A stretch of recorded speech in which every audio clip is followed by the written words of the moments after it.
Hi, this is Chris and this is Riding Review. Today we're going to be looking at some tips on how to ride in rough weather, mainly raining.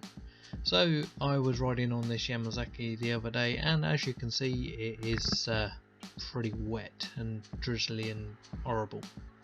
And I was thinking, I've been riding for quite a while now, what sort of tips could I pass on to you guys to make it easier for you when you haven't got as much experience in riding as I do. So this bike is probably a bad example of that. This is a brand new bike and the tyres are slick, but I had to take it out for a test drive to get it ready for a customer anyway. With a new bike, your tyres are really slick. Chinese tyres are a little bit worse for this than you'd say the English standard tyres, because Chinese tyres are quite a lot harder. Now the best thing to do would be to ride the tyres for at least 500 miles to get all day. There's like a waxy substance that is on the top of the tyre when it's produced, and the road after about 500 miles gets rid of that.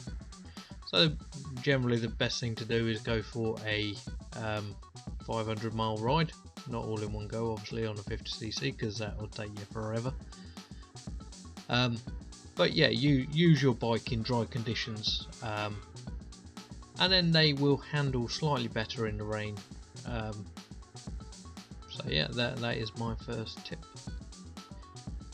My second tip would be make sure that you have appropriate clothing on. If you get soaked through and you start shivering and your brain goes from, oh, I'm having a lovely ride on my bike, to how the hell am I going to get warm again, then you generally lose about 50% of control over your vehicle because you're worrying on how you're supposed to be warming up. That will affect your braking, your clutch use and any of your switches, and it will definitely take your mind off of the other road users on the road. Generally it's good if you have to ride in the rain, try not to ride when it has just started. Try to give it half an hour or so of raining.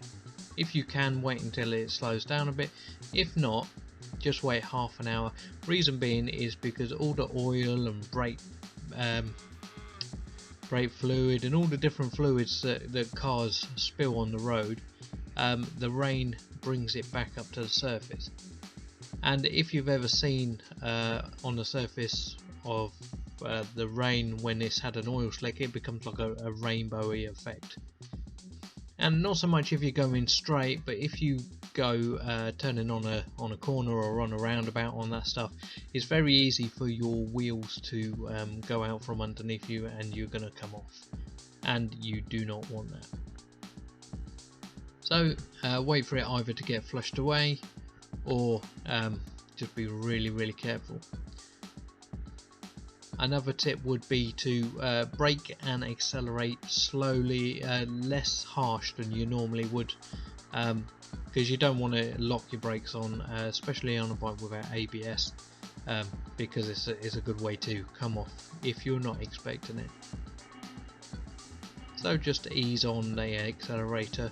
You can't really do this that much on a 50cc anyway, but your front brake, especially on a Yamazaki, is extremely good, so it could cause it to slip out from underneath you.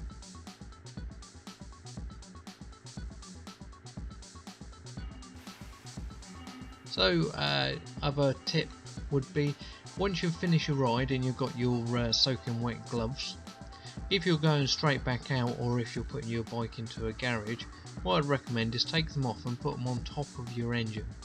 Doing this, your engine's obviously 80-90 degrees, and it'll dry your gloves off relatively quickly, and it'll make it so that you can obviously have dry gloves, get on there. Even if your gloves aren't 100% dry, they will be a lot warmer for you to go out on your travels. You can invest in things like heated grips, heated seats. You can now get battery powered heated jackets and gloves as well.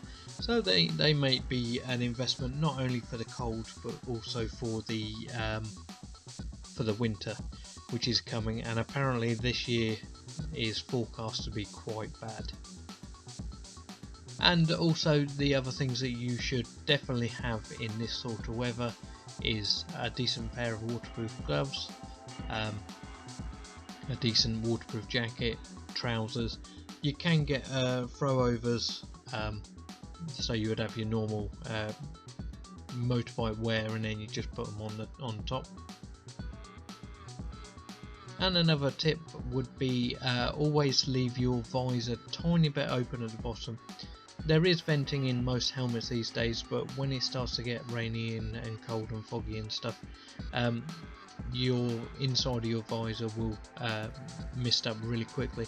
I've tried several of these sprays that you can get, and they don't work most of the time, I've found.